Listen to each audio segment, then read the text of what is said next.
You're clicking too much, your setups are blurry, and deep down, you know you're forcing it. Overtrading isn't just a bad habit, it's a psychological trap. Let me show you why we do it and how to finally stop.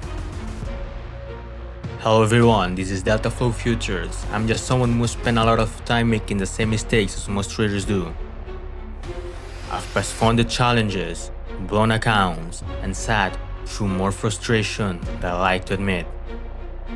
If you ever told yourself, I'll stop after one more, and didn't, this video's for you. We will go through 3 real psychological triggers behind overtrading and what you can actually do about it. So stay in tune. Part 1. Emotional momentum. Why one trade turns into 10. The slot machine trap. So imagine this. You sit at a slot machine. First spin, boom, you hit 200. It's not life-changing, but it feels good. You feel sharp, in control, confident. So you spin again. Not because the odds are better, but because you want that feeling again. Then you lose 100, 50, 200, another 50. Now it's not about winning, it's about getting it back. The spins get faster, the bets get bigger. Now you are not thinking, you are reacting.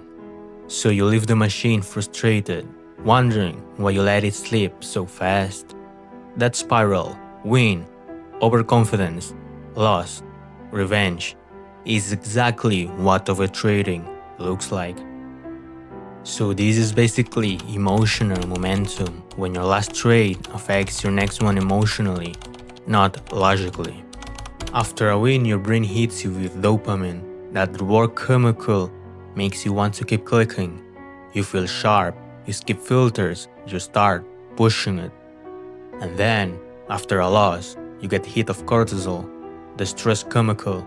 Now you're tight, frustrated, you just want to feel in control again. That's when the revenge trades come in. These reactions are chemical, not logical. You are not following a strategy, you're responding to brain chemistry. So here's how to break the cycle.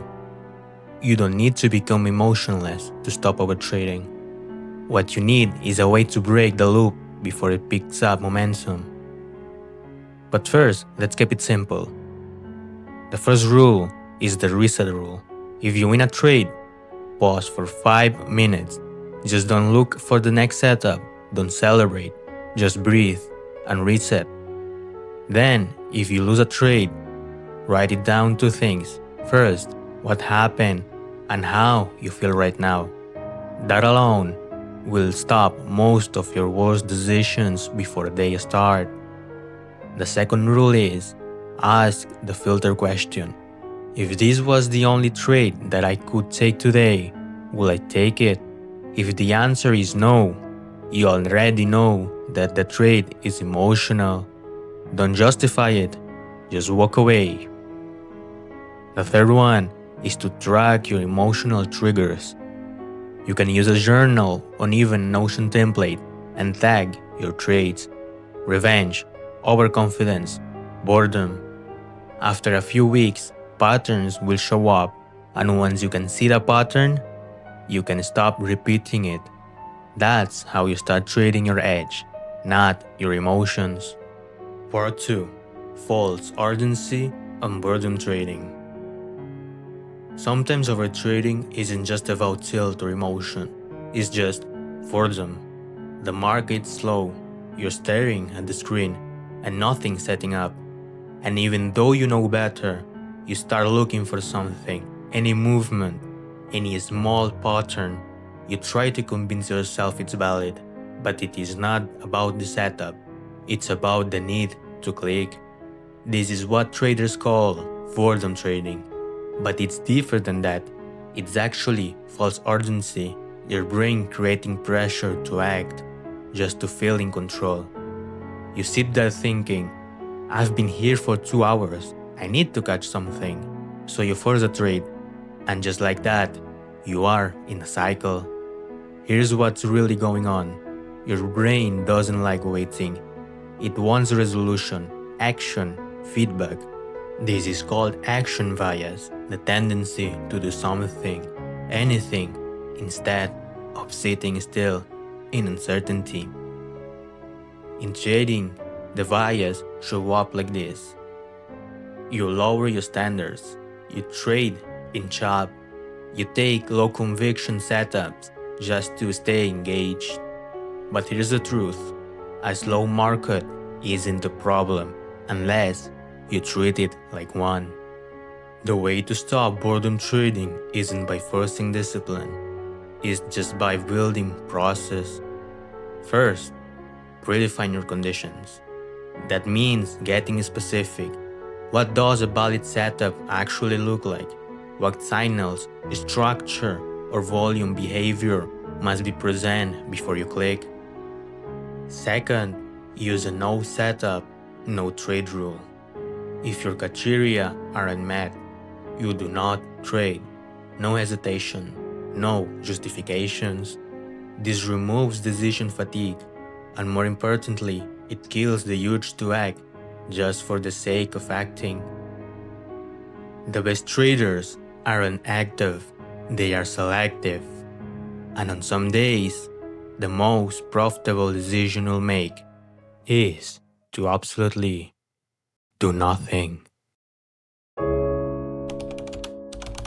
Sometimes overtrading doesn't come from emotion, it comes from inertia. You start the day with a plan, clear setups, defined risk, good focus. But then, 3 hours in, the plan's gone. You've taken trades that weren't in your playbook. You're watching symbols you don't normally touch.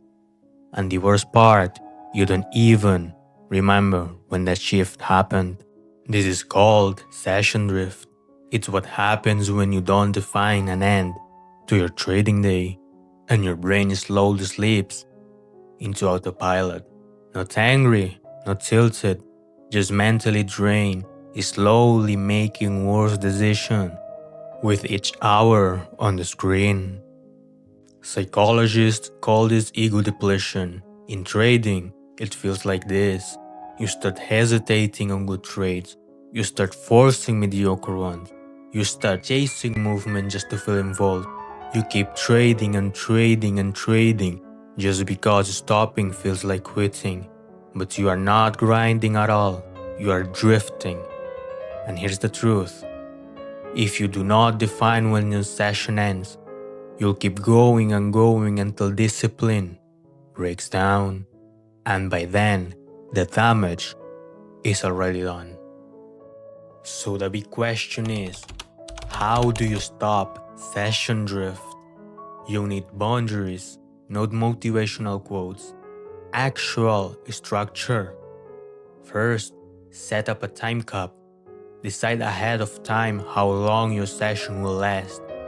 For example, I trade from 8:30 to 11.